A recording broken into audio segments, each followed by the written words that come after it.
UP के गोंडा पहुंचे कांग्रेस दफ्तर में उत्तर प्रदेश महासचिव कांग्रेस पार्टी के मुकेश सिंह चौहान, जिनका जोरदार स्वागत किया गया। जिला अध्यक्ष ने स्वागत किया है। मुकेश सिंह चौहान का स्वागत किया गया है कांग्रेसी कार्यकर्ताओं द्वारा। आपको बता दें कि जिला अध्यक्ष प्रमोद मिश्रा और सगीर खान और रफ़ी रैनी, तमाम कांग्रेस के कार्यकर्ता भी मौजूद रहे, जिन्होंने स्वागत किया है, जोरदार स्वागत किया है कांग्रेस भवन में माला पहना करके। आपको बता दें कि मुकेश सिंह चौहान ने प्रधानमंत्री को भी क्या घेरा है और 25 जो बिंदुओं हैं वो मैनिफेस्टो है वो भी जारी किया है कि क्या कांग्रेस की मैनिफेस्टो है 2024 में क्या रहेगा, युवाओं के लिए क्या रहेगा और महिलाओं के लिए क्या रहेगा और स्वास्थ्य के बारे में क्या रहेगा, सभी के लिए उन्होंने क्या बताया है उसको भी आपको सुनाते हैं। मुकेश चौहान क्या कहे हैं, ये पूरी सरकार के खिलाफ भी कहे हैं, मोदी के खिलाफ।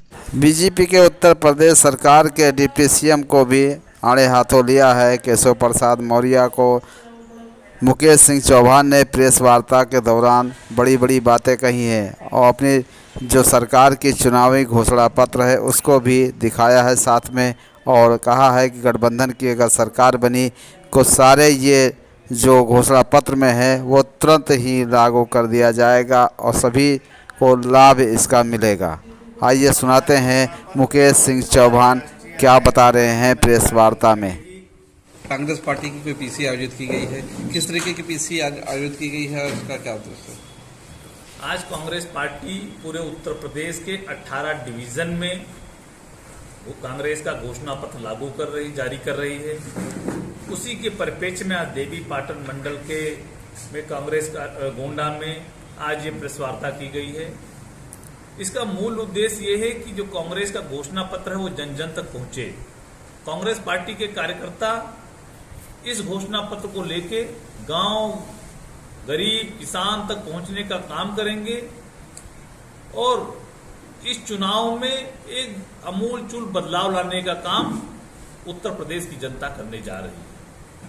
इसमें 5 गारंटी जो घोषणा पत्र जारी किया गया उसमें 5 गारंटी मुख्यतः है। युवा न्याय, नारी न्याय, किसान न्याय, श्रमिक न्याय, हिस्सेदारी न्याय। ये 5 न्याय तब निकल के आए जब राहुल गांधी जी कन्याकुमारी से लेके कश्मीर और मणिपुर से लेके मुंबई तक जब पदयात्रा की तो ये लाखों लोग मुझसे मिले। उन लोगों की बातों से ये समाहित किया गया है घोषणा पत्र। ये 140 करोड़ जनता की आवाज है। जिस तरीके से मल्लिकार्जुन खड़गे और राहुल गांधी और सोनिया गांधी जी ने घोषणा पत्र जारी किया, कल प्रभारी जी अविनाश पांडे और अजय राय जी ने जारी किया। उत्तर प्रदेश में जिस 30 लाख लोगों को, नौजवानों को हम लोग सरकार बनते ही इंडिया गठबंधन की उनको नौकरियां देने का काम करेंगे। जो शिक्षित, जो स्नातक कर लेंगे उनको 1 साल की अप्रेंटिस और 1 लाख रुपया मुहैया कराएंगे कि वो अपना रोजगार कर सके। आधी आबादी को हम लोग नौकरी देने का काम करेंगे केंद्र सरकार में, इंडिया गठबंधन की जो सरकार बनेगी। और सबसे महत्वपूर्ण है, स्वामीनाथन आयोग को लागू करेंगे, एमएसपी को कानूनी गारंटी देने का काम करेंगे।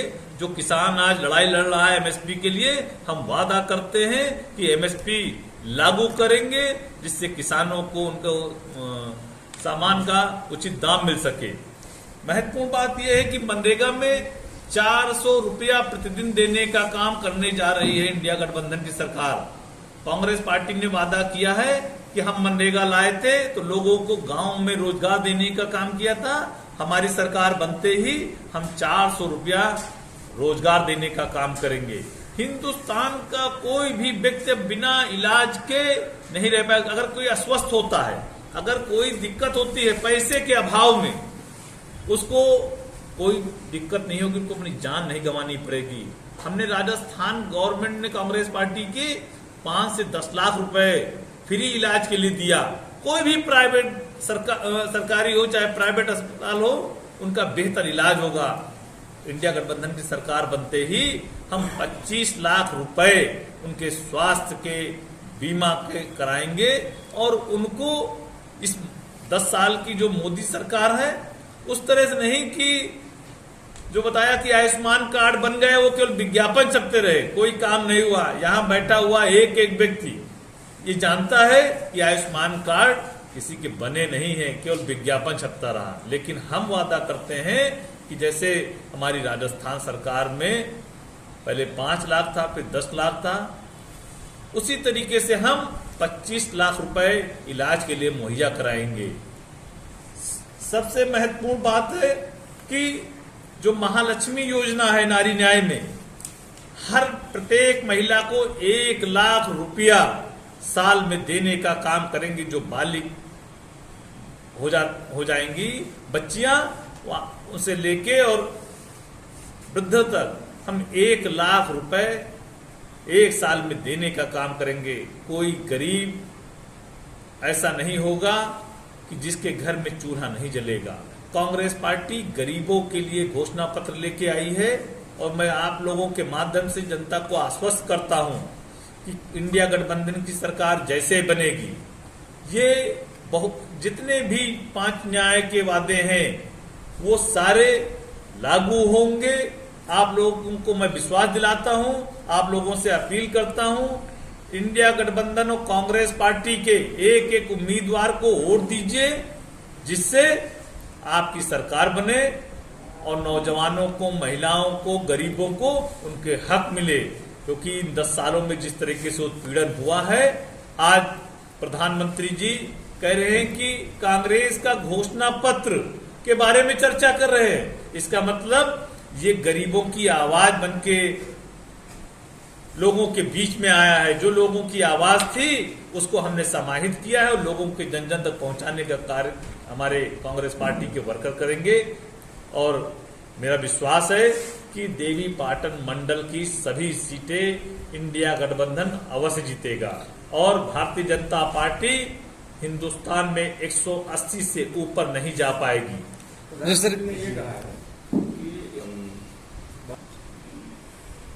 चक्कर प्रधानमंत्री बौखला गए, उनको ये मालूम है कि उनकी विदाई सुनिश्चित है। इसमें 5 न्याय में वो एक कमी नहीं बता पा रहे हैं, 5 न्याय में एक कमी नहीं बता पा रहे हैं। तो उलूल जुलूल बकना तो उनकी आदत है, कभी मुद्दों पे बात नहीं करते प्रधानमंत्री जी। मैं प्रधानमंत्री जी को चुनौती देता हूं कि इन 5 न्यायों पे बहस कर लें, उनको समझ में आ जाएगा, उनके पार्टी को भी समझ में आएगा ये हिंदुस्तान की जनता की आवाज है। वो 180 से ऊपर नहीं जा रहे हैं, ये उनकी बौखलाहट बता रही है। 400 की दावा कर रहे हैं, कैसे देखते हैं 400 का किस तरीके से मिला जा रहा है?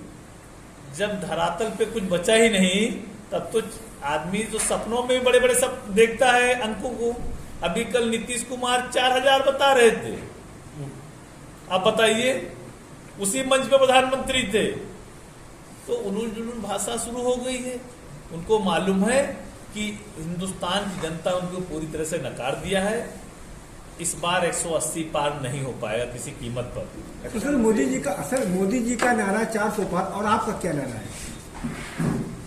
जिस तरह से 2004 में यूपीए सरकार लौटी थी कांग्रेस के नेतृत्व में, मैं आज आपको बताना चाहता हूं कि फिर 2024 में कांग्रेस पार्टी की सरकार इंडिया गठबंधन बनने जा रहा है। और ये जनता ऊब चुकी इन 10 सालों में, चाहे युवा हो, चाहे नौजवान हो, चाहे वृद्ध हो, चाहे मजदूर हो, चाहे श्रमिक हो, चाहे किसान हो, हर आदमी त्राई त्राई कर रहा है, व्यापारी भी। तो कहीं भी कोई खुशहाल नहीं है।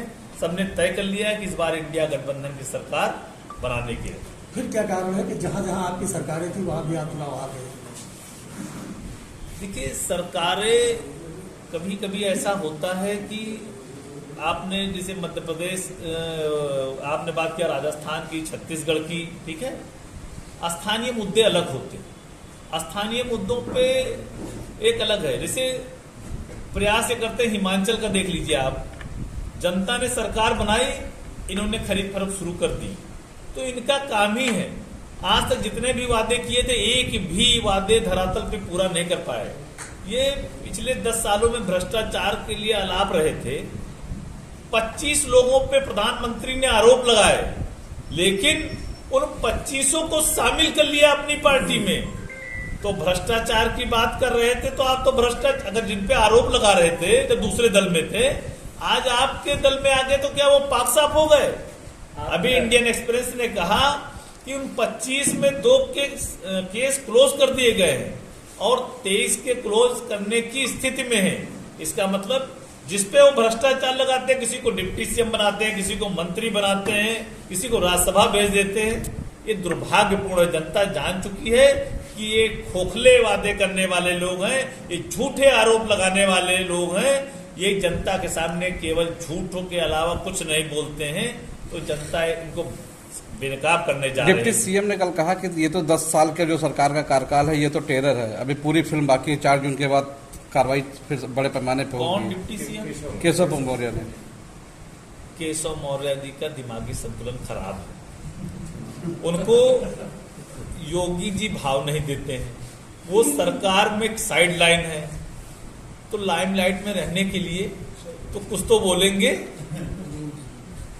तो इनका काम ही ऐसा है। आपने कहा कि एनडीए जिस पर आरोप लगा रही थी उनको पद दे दिया या शामिल कर लिया, क्या आप उनको भ्रष्टाचारी मानते हैं? जिन पर आरोप एनडीए लगा रही थी अब शामिल कर लिया गया है, तो क्या उनको आप भ्रष्टाचारी मानते हैं? हमारे दल में जब तक थे या दूसरे मतलब जो विपक्ष के दलों में थे, तब तक प्रधानमंत्री आरोप लगाते थे और उनको शामिल कर लिया। क्या वॉशिंग मशीन में धुल लिया? प्रधानमंत्री बताएं वो भ्रष्टाचारी थे कि नहीं थे? उन्होंने शामिल किया, क्या उनको अपनी वॉशिंग मशीन में धुल के साफ कर लिया? क्या भाजपा के पास कौन सी ऐसी वॉशिंग मशीन है? इसका मतलब प्रधानमंत्री झूठ बोल रहे थे। जनता जान चुकी कि झूठा प्रधानमंत्री है इस देश का। रक्षा मंत्री ने कहा कि एनडीए का जो घोषणा पत्र होता है वो उसको पूरा करती है, लेकिन जो न्याय पत्र लेके आप आए हैं वो देश को पीछे ले जाने वाला है। हमको लगता है रक्षा मंत्री जी को पढ़ना चाहिए इन 5 न्याय को। ये देश को पीछे ले जाने वाला है कि आगे ले जाने वाला? हाँ, उनका घोषणा पत्र उद्योगपति बनाते हैं, हमारा घोषणा पत्र जनता ने बनाया है। ये जनता की आवाज को समाहित किया गया है। ठीक है, थैंक यू।